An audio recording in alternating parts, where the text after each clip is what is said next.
بسم الله الرحمن الرحيم قالت فذلكن الذي لمتنني فيه ولقد راودته عن نفسه فاستعصم ولئن لم يفعل ما آمره ليسجنن وليكونا من الصاغرين قال رب السجن أحب إلي مما يدعونني إليه وإلا تصرف عني كيدهن أصب إليهن وأكن من الجاهلين. Qalat istri Al-Aziz berkata, fadzalikunna, itulah alladzi orangnya, lumtunnani, yang menyebabkan kamu mencela aku, fihi, karena aku tertarik kepadanya. Walaqad rawattuhu, dan sungguh aku telah menggodanya, an nafsihi, untuk menundukkan dirinya, fasta'sama, tetapi dia menolak. Wala illam yaf'al, dan jika dia tidak melakukan ma'amuruhu, apa yang aku perintahkan kepadanya, la yusjananna, niscaya dia akan dipenjara, wala yakunam minas saghirin, dan dia akan menjadi minas saghirin, orang-orang yang hina. Qala Nabi Yusuf berkata, Rabbi, wahai Tuhanku, as-sijnu, penjara, ahabbu ilayya, lebih aku sukai, mimma yad'unani, daripada memenuhi ajaan mereka, ilaihi, untuk melakukan perbuatan keji tersebut. Wa illa tasrif anni, jika tidak engkau hindarkan, anni, dariku, kaidahunna, tipu daya mereka, asbu, niscaya aku akan cenderung ilaihinna, kepada mereka. Wa akum minal jahilin, wa akun, dan aku, dan tentu aku, minal jahilin, termasuk golongannya orang-orang yang bodoh. Jadi setelah kejadian Nabi Yusuf alaihi salatu wassalam dipamerkan oleh Zulaikha kepada perempuan-perempuan yang ada di daerah tersebut, perempuan-perempuan yang mengomentari Zulaikha, maka setelah mereka melihat Nabi Yusuf begitu takjubnya, sehingga mereka memotong jari-jari mereka. Bahkan mereka tiba-tiba enggak kuat melihat saking tampannya sampai datang bulan seketika. Maka apa yang dilakukan Zulaikha ini? Ketika mereka melihat kelepek-kelepek itu melihat Nabi Yusuf, sampai kaku itu matanya melihat Nabi Yusuf itu. Maka Zulaikha qalat fadzalikunnal ladzi lumtunnani fi. Itu loh orangnya. Yang kemarin kamu menghina saya, mencaci saya. Katanya kenapa kok bisa mencintai anaknya sendiri. Udah lihat kan? Kamu ngelihat sekali saja sudah begitu lemes badan kamu itu. Sudah gak kuat, tanganmu sudah terpotong. Langsung datang bulan seketika. Bisa bayangkan enggak? Kalau kamu itu tinggal dengan Yusuf 24 jam. Ngelihat Nabi Yusuf mulai kecil sampai sekarang. Kalau enggak gila sudah untung kamu itu. Maka di sini. Ini maknanya apa? Zulaikha itu tidak mengaku bersalah. Jadi udah ditegur oleh suaminya. Sudah ditegur oleh suaminya. Yusuf wa'rid an hadha wastaghfiri li dzambiki innaki kunti minal khati'in. Zulaikha, ini salah kamu, istighfar. Dia enggak ngaku salah. Maka dia disalahkan orang enggak mau. Dia itu sedang mencari pembenaran dirinya. Saya itu enggak salah. Orang kalau melihat Yusuf itu mesti cinta. Saya enggak salah. Jadi memang dalam kaidah kamus yang dibikin oleh laki-laki untuk memahami wanita, yang dibikin untuk laki-laki, sebagian laki-laki, biar nggak disalahkan. Mereka mengatakan ada 3 kaidah umum untuk wanita itu, yang perlu kamu pahami ini. Ini laki-laki semua kan? Ini ada kaidah umum, ada kamus qawaid khusus untuk memahami wanita versi sebagian laki-laki. Kalau sebagian tidak mungkin bisa disalahkan oleh siapapun ini. Yang pertama apa? Kaidah pertama, wanita tidak akan pernah salah. Tapi yang salah adalah laki-laki. Itu kaidah pertama. Kaidah kedua, kalau memang wanita itu harus salah karena saking banyaknya bukti-bukti, bolehlah. Tetapi suaminya harus lebih salah lagi 10 kali lipat. Kalau wanita memang harus salah, nggak masalah. Tapi laki-lakinya harus lebih salah. Yang ketiga, kembali kaidah 1 dan kaidah 2. Berarti nggak ada, ya udah itu aja. Mafhum. Maka maknanya bagaimana? Ini Zulaikha ini ternyata nggak sembuh. Ternyata itu setelah ditegur, dipermalukan, menjadi buah bibir di seluruh kota, malah nyari pembenaran, dan maka dia itu masih belum sembuh, masih pengen goda Nabi Yusuf. Maka dia mengatakan, wala illam yaf'al ma amuruhu la yusjananna wala yakunam minas saghirin. Yusuf, kamu dulu saya goda bisa lolos ya. Tapi sekarang kalau sampai kamu nggak mau, saya akan masukkan kamu ke penjara, akan dihinakan kamu di sana. Jadi Zulaikha itu ternyata belum tobat. Setelah ketahuan itu belum tobat. Malah nyali pembenaran, bahkan dia sudah niat ingin melakukan yang lebih keji lagi kepada Nabi Yusuf. Maka kata para ulama melihat ayat ini, mereka khawatirnya mengatakan apa? Perbuatan-perbuatan maksiat itu, kalau dia mengerjakannya dengan penuh ikhtiar, dengan penuh kesengajaan, dan mengerjakannya itu dengan penuh kecintaan, maksiat-maksiat yang seperti ini akan sangat sulit untuk tobat. Orang itu kalau maksiat, kemudian kepleset saja, tobat gampang. Orang itu kalau lurus, tiba-tiba khilaf, maksiat, nanti tobat lagi mudah. Tapi kalau maksiatnya itu sudah penuh dengan ikhtiar, sudah nawaitu, betul-betul niat sopo ingsun untuk mengerjakan satu kemaksiatan, itu biasanya dinasihati siapapun itu nggak masuk.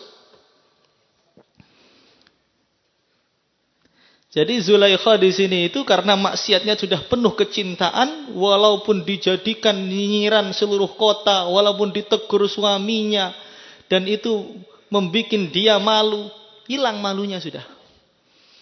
Dia nggak mau tobat, hilang malunya, bahkan dia bikin geng para wanita untuk goda Nabi Yusuf bareng-bareng. Makanya kalau orang jauh-jauh hari sudah niat maksiatnya itu. Sudah niat. Masih 3 bulan lagi sudah diniati semua dari sekarang itu. Kemudian dia siapkan, mulai nabung, nanti buat beli HP, yang bisa dichattingin siapa. Sudah mulai ta'aruf satu dengan teman-temannya. Perkara yang penuh ikhtiar seperti ini mau dinasihati Nabi Khidir pun gak mau dengar dia. Kenapa? Karena memang penuh dengan qasid dan penuh dengan kecintaan. Orang yang sudah terlanjur suka dengan rokoknya itu, Masya Allah, mau di pondok pun sembunyi-sembunyi yang rokok. Nanti pulang pun yang rokok, jadi kiai pun yang rokok. Maka kalau perkara itu sudah dikerjakan dengan cinta, kemaksiatan itu dikerjakan dengan cinta, dengan senang, ini mau tobat itu bisa, tapi susahnya luar biasa. Akan susah tobat, kemudian malunya hilang, bahkan dia ngajak orang supaya sama-sama melakukan kemaksiatan sama dengan dia. Zulaikha ini nggak mau ngaku salah, malunya hilang, kemudian ngajak teman-temannya untuk goda Nabi Yusuf bareng-bareng. Makanya kalau orang awal, ada orang pacaran, awal masih malu-malu. Nanti kalau sudah sampai tingkatan dia sudah menikmati keburukan tersebut, maka sudah hilang malunya, nggak merasa salah. Bahkan mesra-mesraannya itu dimasukkan, diposting di media sosialnya, diposting di TikToknya, di Instagramnya, ditampakkan. Ini loh saya yang lagi maksiat. Nggak marem dia. Kalau dia sendiri yang maksiat nggak marem. Dia tuh pengen semua orang tahu kemaksiatan dia. Mungkin dia itu nggak puas kalau nanti di akhirat saksinya cuman badannya dia nggak puas. Saksinya cuman tanah yauma idzin tuhadditsu akhbaraha, ya nggak puas. Dia pengen kemaksiatannya itu disaksikan oleh semua orang yang punya HP biar tahu bahwasanya saya ini memang ahli maksiat. Lihat sekarang itu. Malunya hilang setelah sampai tingkatan apa? Tingkatan kemudian ngajak teman-temannya untuk bermaksiat bersama. Akhirnya bikin aplikasi jodohmu di sekitarmu. Itu untuk apa itu? Karena mereka itu nggak puas kalau maksiat sendiri, pengen nyari semua orang itu biar pacaran semua, biar jatuh semua. Maka dibikinkan cara-cara yang termudah untuk maksiat itu.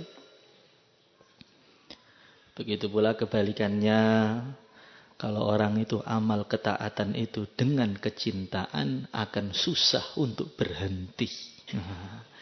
Kalau orang itu dakwahnya dengan kecintaan, ngajinya dengan kecintaan, ibadahnya dengan kecintaan, tutup auratnya dengan kecintaan, ini mau 1000 rintangan datang pun nggak mau berhenti dia.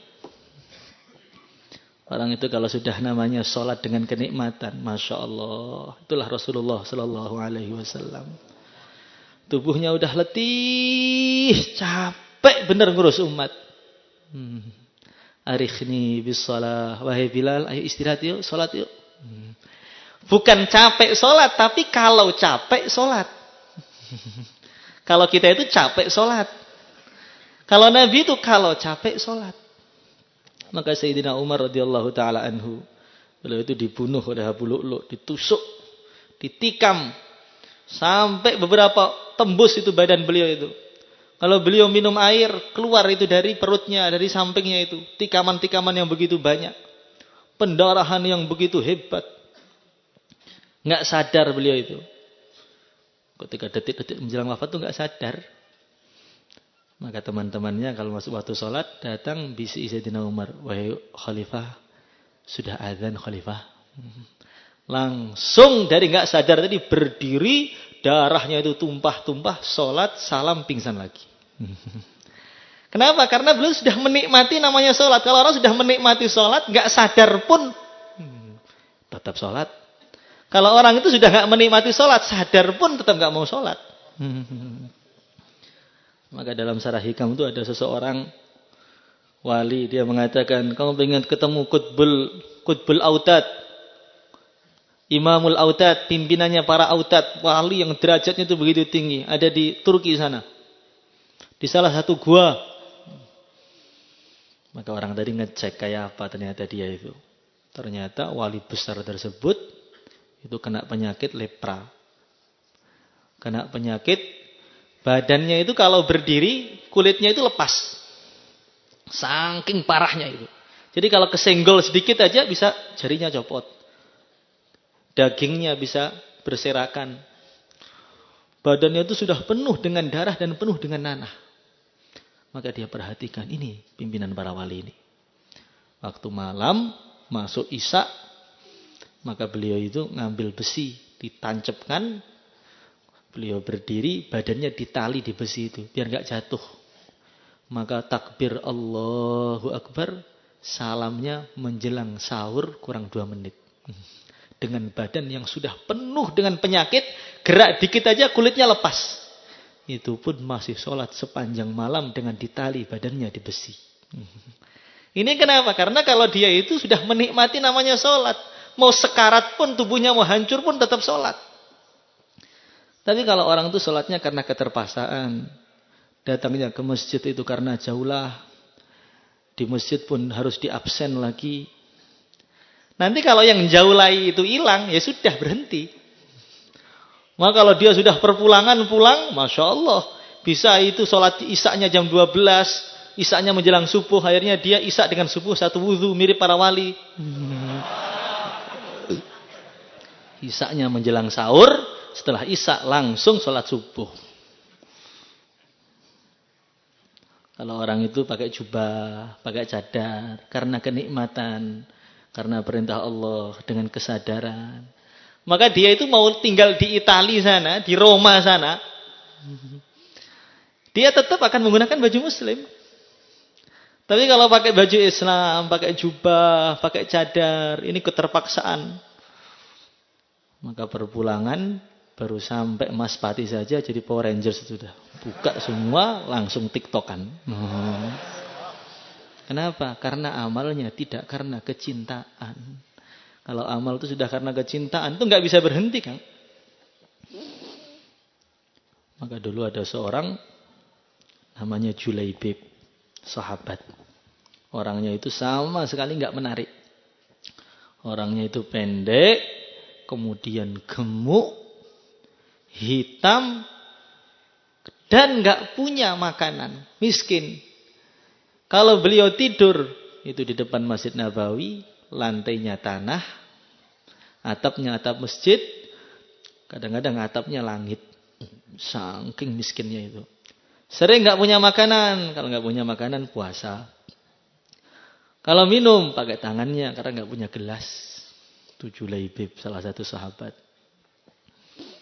Maka suatu ketika Rasulullah Shallallahu Alaihi Wasallam ketika di majelisnya ada Julaibib itu. Kenal ini enggak? Kata beliau. Enggak ada yang kenal. Saking enggak terkenalnya itu. Seseorang sahabat yang sangat tidak terkenal. Istilahnya itu datangnya enggak diharapkan, perginya enggak dicari. Betul-betul enggak ada kehebatan sama sekali.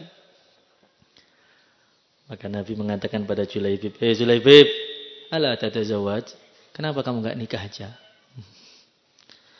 Maka Julaibib itu kaget. Ya Rasulullah sallallahu alaihi wasallam, man yuzawwij Julaibib wala mal wala jah. Siapa yang mau menikahkan anaknya dengan Julaibib itu, harta enggak punya, kekuasaan enggak punya. Kalau agak sultan dikit kaya gitu, muka juga lumayan, ya lumayan lah, semua orang rebutan. Ini uang enggak ada, muka standar, siapa yang mau ya Rasulullah? Sallallahu alaihi wasallam. Maka Nabi pergi. Besok lagi ketemu lagi. Hei Julaibib, kenapa kamu enggak nikah? Ya Rasulullah, siapa yang mau? Saya itu enggak punya apa-apa. Kekuasaan enggak punya, harta enggak punya, tampang juga enggak punya.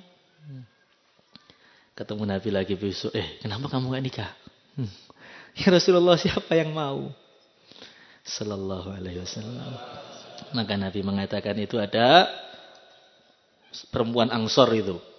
Kamu datang ke sana, lamar atas nama saya. Dan itu perempuan Ansor itu ternyata perempuan yang paling cantik seluruh Madinah.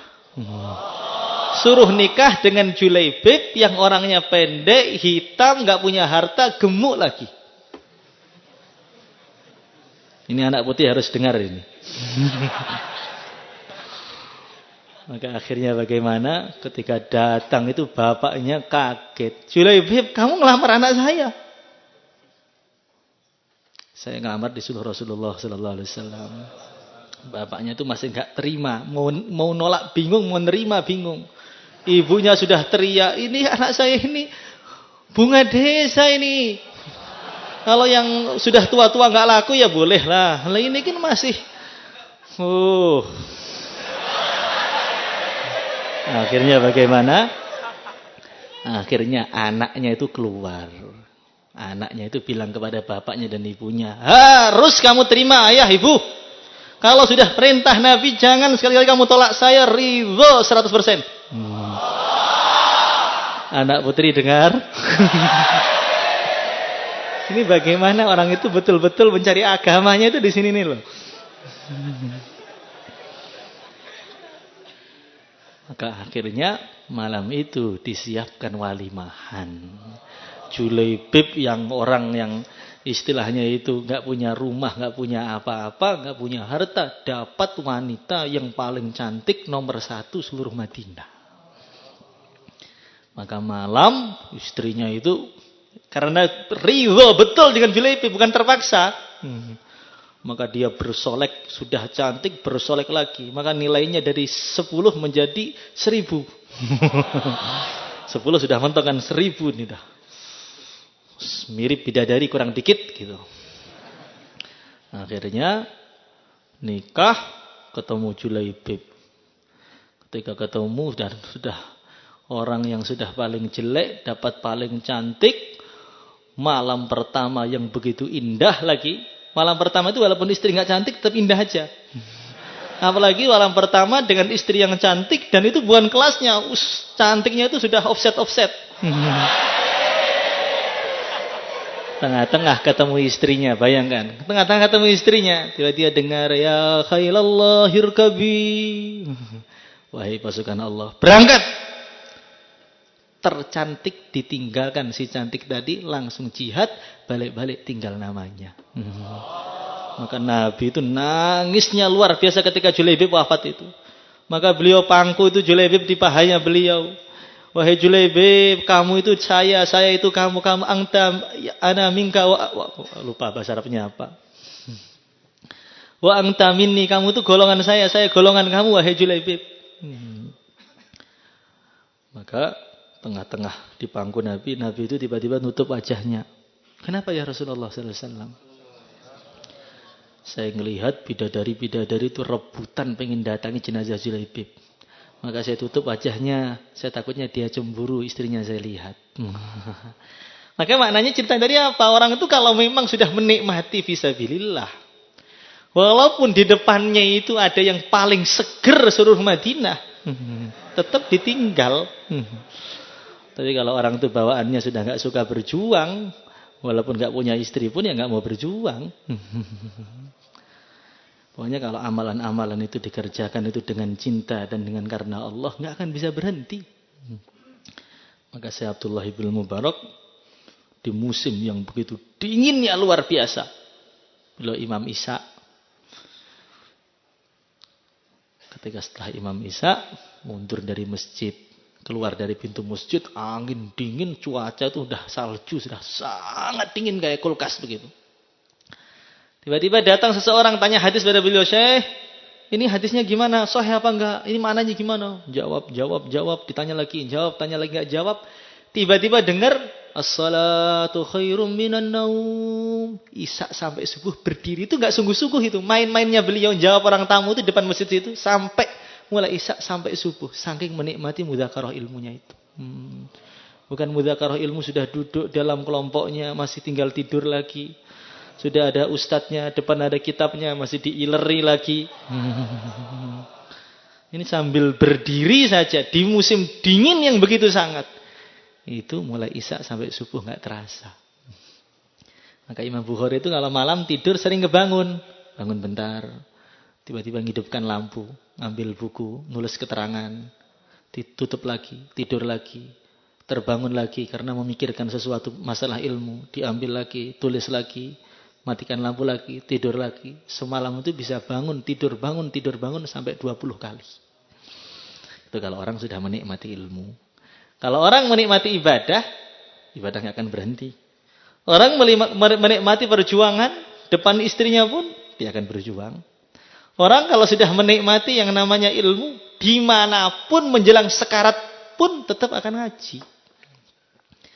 Makanya kita itu harus merenung amalan-amalan kita yang kita kerjakan sekarang itu sudah karena kenikmatan atau masih karena paksaan. Kalau karena paksaan, kalau yang memaksa sudah hilang, nanti semua amalannya akan hilang. Kalau yang muhasabah sudah nggak ada lagi tim muhasabah tanya salat sunnah, wis akhir Ramadan nggak ada salat sunnahnya lagi. Kalau sudah nggak ada yang tanya tentang amalan malamnya, sudah nggak ada tahajudnya. Itu karena amalannya belum karena kenikmatan dan karena Allah Subhanahu wa taala. Al-Fatihah.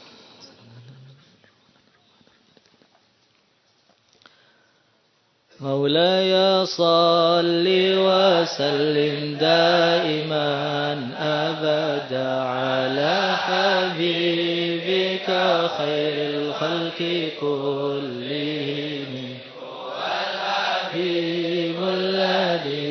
ترجى شفاعته لكل هول من الأهوال. اللهم صل على سيدنا محمد وعلى آل سيدنا محمد. اللهم زدنا علما زدنا فهما زدنا نورا زدنا بركة زدنا وراء زدنا مالا زدنا ألفا زدنا عددا وعددا زدنا تشريفا وتكريما ومهابة وبرا. صلى الله وسلم على سيدنا مولانا محمد وعلى آله وصحبه أجمعين. الحمد لله رب العالمين.